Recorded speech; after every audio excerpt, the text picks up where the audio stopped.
Эмнеге алдын ала аш беребиз? Себеби ошол ишти жасаган адамдар эч кимесе алымдардан тактап жасаган эмеспиз да. Бул адам өлгөндөн кийинки 3-түк 40-тык жылдык Орто Азияда эле бар.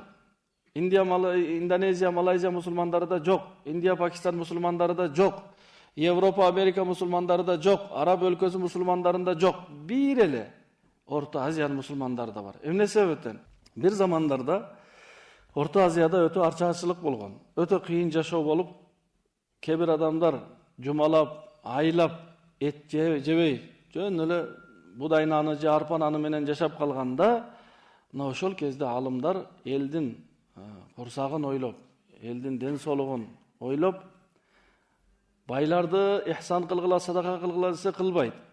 Анда ошол мүмкүнчүлүгү бар, колунда бар адамдардын атасы, апасы, баласы бир нерсеси каза болгондо, сиз бир нерсе союңуз, Куран окуйбуз деп, ихсан кылабыз деп, ал адам союп, элдер кичине эт жеп калып, 3 күн өткөндөн кийин 3 болду деп дагы бир мал сойдуруп, 40 күн болгондон кийин дагы бирөө сойдуруп, ага чейин дагы бирөөнүкү каза болуп калып, анан 6 айдан кийин дагы бир эскертип, анан 1 жылдан кийин эскертип, ошентип ачкачылыкта ачка калган элдин курсагын багуу үчүн байлардын кедейлерге ихсан кылдыруудун бир ыкмасы эле бул.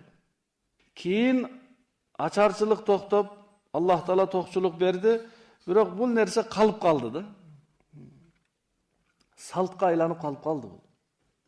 Бүгүнкү күндө өзгөчө Кыргызстанда мүмкүнчүлүгү барбы, жокпу, каза болгон адамга кафе, ресторан кылып туруп, 500 адамга чейин чакырып туруп, жылкы союп, бардыгына тамак беребиз да.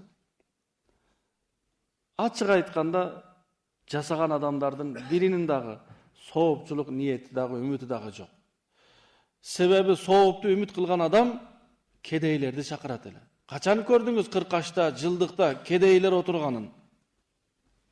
Жалаң байлар отурат го. Жалаң колунда барлар отурат го. Эгер чындап ихсан кылганда, чындап маркумга сооп болсун дегенде, эмнеге айылдагы, шаардагы муктаж адамдарды чакырып, ошолорго тамак бербейт? Себеби bundan биздин максатыбыз сооп эмес да. Биздин максатыбыз эл көрсүн. Атасына ушундай чоң аш берди деп айтсын үчүн жасайбыз. Бул ачык эле нерсе. Бул реалдуу нерсе. Жашыра турган эч нерсеси жок. Биз кедейлерди тойлорубузга да киргизбейбиз. Ифтарлыкка да киргизбейбиз. Кыркашка да киргизбейбиз биз. Көрүңүздөр, кафе, ресторандарда болуп жаткан кыркаштарга машина кое турганга жай жок. $20,000 машинеси менен келген адамга ихсан кыласызбы сиз? Ошол садака болобу ошол? Садака дегени жөө баса албаган адамга, буту баспай үйүндө жаткан адамга алып барып берсеңиз, ошол садака болот. Бүт жасалмайбыздыкичи. Ошондуктан бул ибадат эмес туугандар. Бул болгону бир адат, бул бир салт бул. Ошон үчүн мынчалык каражат кылган шариатта дурус эмес. Карыз алып кылган. Кээ бир областтарда, Кыргызстандын эле кээ бир аймактарында 5, 6, 10 айылга чейин эл чогулуп, 3 дагы, 40 дагы келет, ал киши 10, 15 уй, 2 чоң мал союп, ошол адамдарга аш берет экен. Жок болсо аксакалдар өзү барлардан карызга алып берет экен ортого түшүп.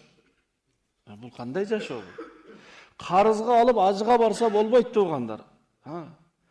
Карызга алып ажыга барса болбойт. Биз неге карызга алып туруп ихсан кылабыз?